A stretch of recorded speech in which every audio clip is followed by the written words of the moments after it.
வணக்கம் and welcome to amazing thoughts of me. இந்த வீடியோவில் நம்ம என்ன பார்க்க போகிறோம் அப்படின்னா, இந்த வீக் வந்து யார் எலிமினேட் ஆவாங்க. ஸோ இந்த வீக்கோட நாமினேஷன்ஸ் படி பார்த்தா ஓட் வைஸ் நம்ம அன்அஃபிஷியல் போலிங்கில் பார்த்தோம் அப்படின்னா அரோரா அவங்களும் கெமி அவங்களும் தான் லாஸ்ட் 2 பிளேசஸில் இருக்காங்க. அவங்களுக்கு முன்னாடி எஃப்ஜே இருக்கார், அவங்களுக்கு முன்னாடி அப்சரா இருக்காங்க. அப்புறம் கம்ருதீன், சபரி, திவாகர் இந்த ஆர்டரில் இருக்காங்க. ஸோ அவங்களுக்கு வந்து எனக்கு தெரிஞ்ச மட்டும் அவங்க அரோரா இந்த வீக் வெளியில் போயிட்டாங்க அப்படின்னா கொஞ்சம் டேமேஜ்லேருந்து தப்பிச்சுக்கலாம். பட் கண்டினியூ பண்ணாங்க அப்படின்னா இன்னமுமே அவங்களோட நேம் டேமேஜ் ஆகிறதுக்கு ரொம்பவே நிறையா சான்ஸ் இருக்குது, ஆஸ் அவங்க ஃப்ரெண்ட்ஸ் சொன்ன மாதிரி.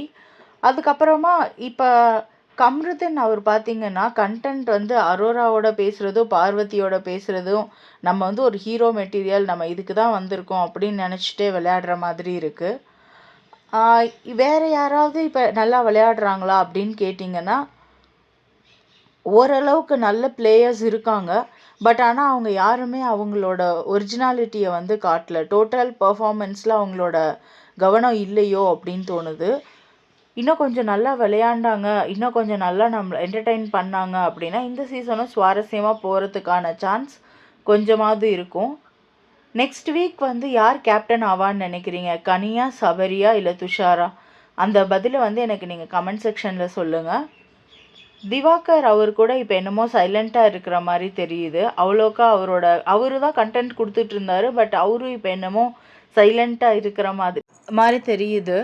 மேபி அவர் வந்து விஜே பாரு கூட இருந்த வரைக்கும் நிறையா கண்டென்ட் கொடுத்துட்டு இருந்தார். இப்போ அவங்க 2 பேருமே ஓரளவுக்கு கொஞ்சம் டிஸ்டன்ஸ் மெயின்டைன் பண்ணுறதுனால கண்டென்ட் கிடைக்கலையோ அப்படின்னு நம்மளுக்கு தோணுது. பாரு வந்து one of the best player தான்.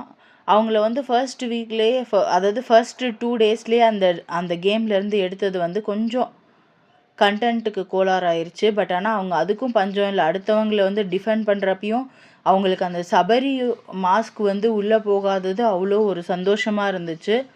அப்புறம் செகண்ட் ப்ரோமோவில் இன்றைக்கி பார்த்தீங்க அப்படின்னா ரம்யா அவங்களுக்கும் கம்ருதீன் அவங்களுக்கும் ஃபைட் வந்திருக்கும்.